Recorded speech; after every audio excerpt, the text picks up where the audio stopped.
नमस्कार दोस्तों। चलिए शुरू करते हैं आज का केबीसी जीके। तो फर्स्ट क्वेश्चन आपकी स्क्रीन पर आ रहा है ये। What are the main constituents of LPG? LPG के मुख्य घटक क्या हैं? आपका समय शुरू होता है अब। ऑप्शन इस प्रकार है: methane, hexane, ethane. Option B methane, butane, propane. Option C ethane, pentane, hexane. Option D ethane, methane, pentane. सही उत्तर को कमेंट बॉक्स में दे सकते हैं। एलपीजी के मुख्य घटक आपको यहाँ बताने हैं। Main constituents of LPG. A, B, C या डी में से ठीक उत्तर आप कमेंट बॉक्स में दीजिए। समय समाप्ति की ओर है और ये समय समाप्त हुआ और आपका ठीक उत्तर है ऑप्शन बी मीथेन, ब्यूटेन और प्रोपेन। अगले प्रश्न की तरफ पढ़ेंगे। अगला प्रश्न स्क्रीन पर आ रहा है ये। What is common name of calcium magnesium silicate? Calcium, magnesium और सिलिका का सामान्य नाम क्या है? आपका समय शुरू होता है अब। ऑप्शन इस प्रकार हैं: asbestos, borax, baking soda, washing soda. What is the common name of calcium magnesium silicate? Asbestos, borax, baking soda, washing soda. A, B, C या डी में से कौन सा ऑप्शन ठीक है? आप कमेंट बॉक्स में दे सकते हैं। समय समाप्ति की ओर है और आपका ठीक ऑप्शन है एस्बेस्टस। अगले प्रश्न की तरफ बढ़ेंगे। अगला प्रश्न स्क्रीन पर आ रहा है ये। How many arteries are present in human umbilical cord? मानव गर्भनाल में कितनी धमनियां मौजूद होती हैं? समय शुरू होता है अब। Option A 4, option B 3, option C 2, option D 1, option A 4, option B 3, option C 2, option D 1। How many arteries are present in human umbilical cord? मानव गर्भनाल में कितनी धमनियां मौजूद हैं? ए, बी, सी या डी में से कौन सा ऑप्शन ठीक है? सही उत्तर को कमेंट बॉक्स में दीजिए। समय समाप्त हुआ। इसका ठीक उत्तर है दो धमनियां, two arteries are present in human umbilical cord. Next प्रश्न की तरफ पढ़ेंगे। अगला प्रश्न आपकी स्क्रीन पर आ रहा है ये। विच among the following is fuels God? यहाँ स्पेलिंग थोड़ा गलत लिखा हुआ है। This is fuels, FULE। निम्नलिखित में से कौन सा फ्यूल्स गोल्ड है? समय शुरू होता है अब। Option A copper sulphate, option B iron sulphide, option C brass पीतल, option D silver bromide. Which among the following is fool's gold? निम्नलिखित में से कौन सा फ्यूल्स गोल्ड है? ऑप्शन ए, बी, सी या डी में से कौन सा आपका उत्तर ठीक है उसको कमेंट बॉक्स में दीजिए। समय समाप्त हुआ और आपका ठीक उत्तर है आयरन सल्फाइड। चलिए ना अगले क्वेश्चन की तरफ बढ़ते हैं। अगला प्रश्न आपकी स्क्रीन पर आ रहा है which of the following intermolecular forces enables us to write on the blackboard with a chalk? निम्नलिखित में से कौन सा अंतर आणविक बल हमें ब्लैक बोर्ड पर चौक से लिखने में सक्षम बनाता है? आपका समय शुरू होता है अब। ऑप्शन इस प्रकार हैं: ऑप्शन ए कोहेसिव फोर्स, आसंजक बल, ऑप्शन बी अधेसिव फोर्स, ससंजक बल, option C both A and B, दोनों ए और सी, ए और B, option D none of these, इनमें से कोई नहीं। निम्नलिखित में से कौन सा अंतर आणविक बल हमें ब्लैक बोर्ड पर चौक से लिखने में सक्षम बनाता है? ए, बी, सी या डी में से करेक्ट ऑप्शन कमेंट बॉक्स में दीजिए। समय समाप्त हुआ और इसका ठीक उत्तर है अधेसिव फोर्स, ससंजक बल। अगले प्रश्न की तरफ बढ़ेंगे। अगला प्रश्न आपकी स्क्रीन पर आ रहा है। With which instrument is the speed of wind measured? किस यंत्र से हवा की गति को नापा जाता है? आपका समय शुरू होता है अब। ऑप्शन इस प्रकार है: anemometer, speedometer, odometer, hectometer. Option A anemometer, option B speedometer, option C odometer, option D hectometer. सही उत्तर को कमेंट बॉक्स में आपको देना है। With which instrument is the speed of wind measured? किस यंत्र से हवा की गति को नापा जाता है? ए, बी, सी या डी में से कौन सा ऑप्शन आपको ठीक लग रहा है उसको कमेंट बॉक्स में दीजिए। समय समाप्त हुआ और आपका ऑप्शन ए एनीमोमीटर ठीक ऑप्शन है। अगले प्रश्न की तरफ बढ़ेंगे। अगला प्रश्न आपकी स्क्रीन पर आ रहा है। What is the motion in which a body moves to and fro rapidly about a fixed point in a definite interval of time known as? वह गति क्या कहलाती है जिसमें कोई वस्तु एक निश्चित समय अंतराल में एक निश्चित बिंदु के इधर उधर गति करती है? आपका समय शुरू होता है अब। ऑप्शन इस प्रकार है: सर्कुलेटरी मोशन, परिसंचरण गति, ऑप्शन बी रोटरी मोशन, घूर्णन गति, ऑप्शन सी लीनियर मोशन, रेखीय गति, ऑप्शन डी ऑसिलेटरी मोशन, दोलन गति। Circulatory motion, rotary motion, linear motion, oscillatory motion. तो कौन सा ऑप्शन आपका ठीक है? सही ऑप्शन को कमेंट बॉक्स में दीजिए। समय समाप्त हुआ। ऑसिलेटरी मोशन वो गति है, दोलन गति वो गति है जो एक निश्चित बिंदु के इधर उधर गति करती रहती है एक निश्चित समय अंतराल पर। अगले प्रश्न की तरफ बढ़ेंगे। अगला प्रश्न आपकी स्क्रीन पर आ रहा है ये। Which of the following is the name given to electrons moving at a high speed? उच्च गति से चलने वाले इलेक्ट्रॉनों को निम्नलिखित में से कौन सा नाम दिया गया है? समय शुरू होता है अब।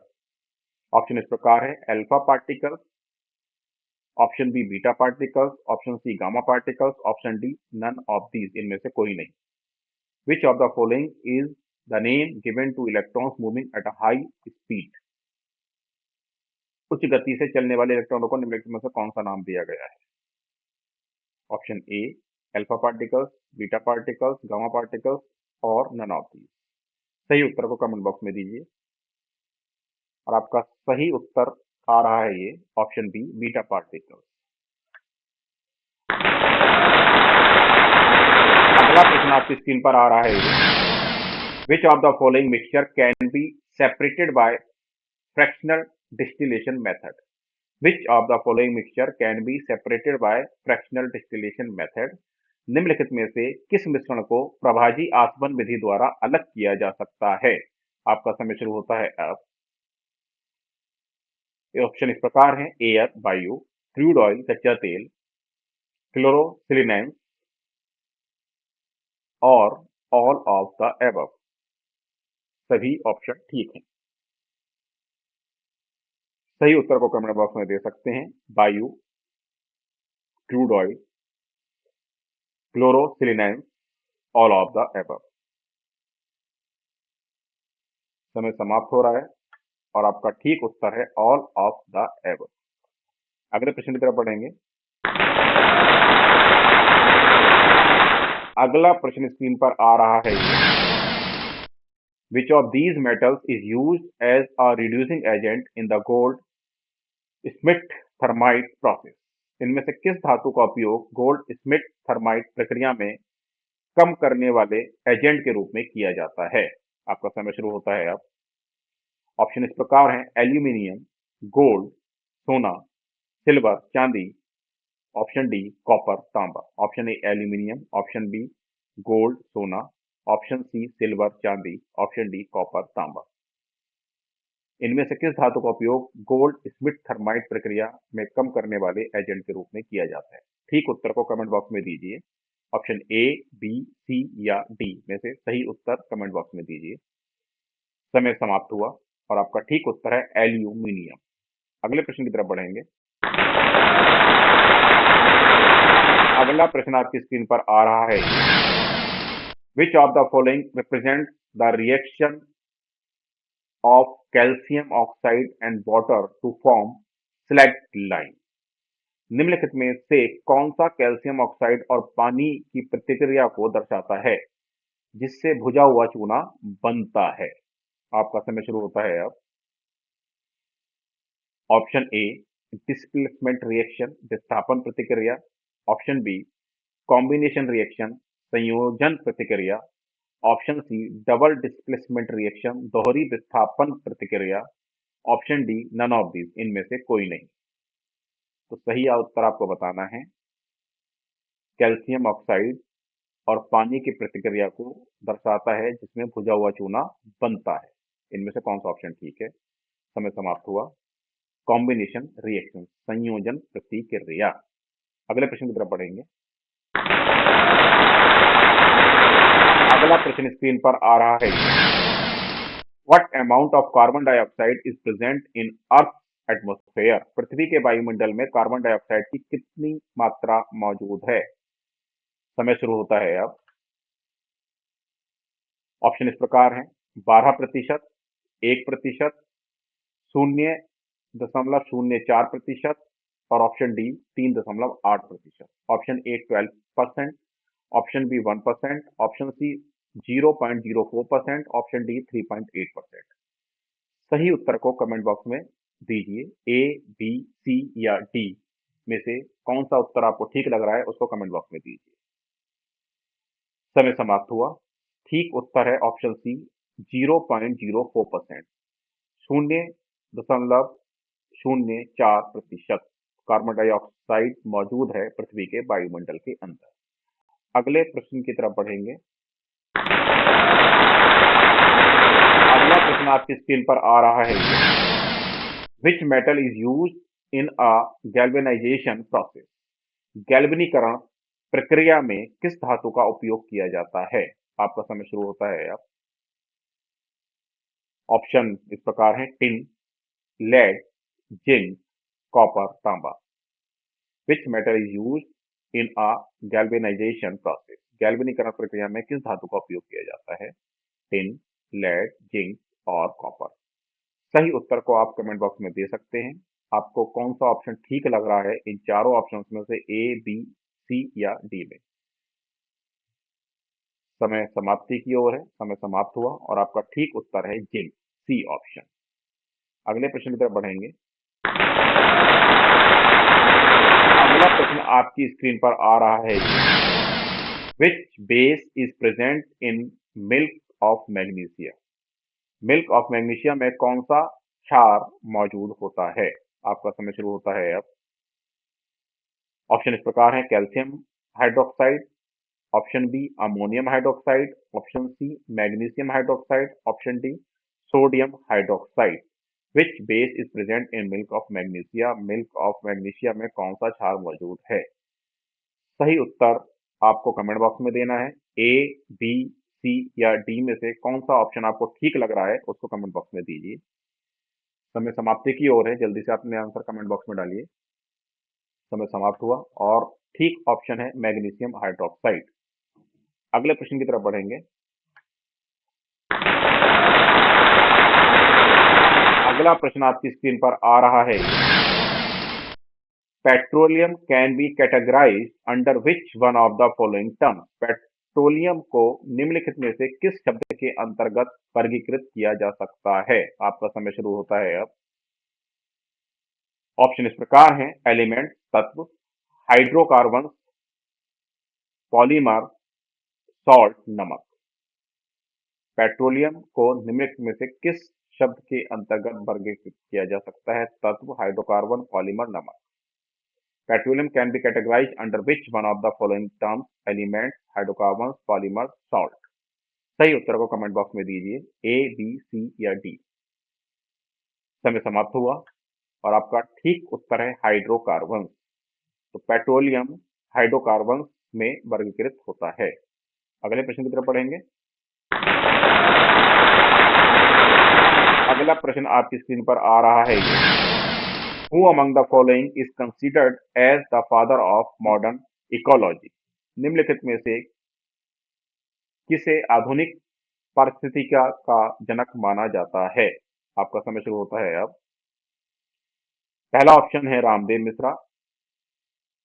दूसरा ऑप्शन ऑप्शन बी है पार्थ सारथी लिंगर। ऑप्शन सी है यूजिन ऑडम। ऑप्शन डी है Theophratus, sorry, Theophrastus. Who among the following is considered as the father of modern ecology? सही उत्तर को कमेंट बॉक्स में दीजिए, ए, बी, सी या डी। समय समाप्त हुआ और आज का ये अंतिम प्रश्न था। इसका ठीक ऑप्शन है यूजिन ऑडम। तो आशा करते हैं कि आप क्लासेस ले रहे हैं, क्विज दे रहे हैं और ये क्विज आपको काफी हेल्प करने वाले हैं आपके सभी कॉम्पिटिटिव एग्जाम्स में, जिनमें भी जीके आता है। और बेसिकली कौन बनेगा करोड़पति के लिए जो तैयारी कर रहे हैं, वहां भी आपको यहाँ से काफी मदद मिलेगी। सेक्शनल वाइज हम यहाँ पर आपको क्विज दे रहे हैं एवरीडे, तो डेफिनेटली आपको यहाँ से मदद मिलने वाली है। अपने कमेंट्स डालना बिल्कुल मत भूलिएगा। वीडियो को लाइक करते रहिए। सब्सक्राइब अगर चैनल नहीं किया तो सब्सक्राइब कर लीजिए। बेल आइकन को भी प्रेस कर देना, जिससे नोटिफिकेशन आपको पहले आ जाए क्विज स्टार्ट होने से पहले। तो चलिए मिलेंगे अगले क्विज में रात को ठीक 8 बजे। Thank you very much.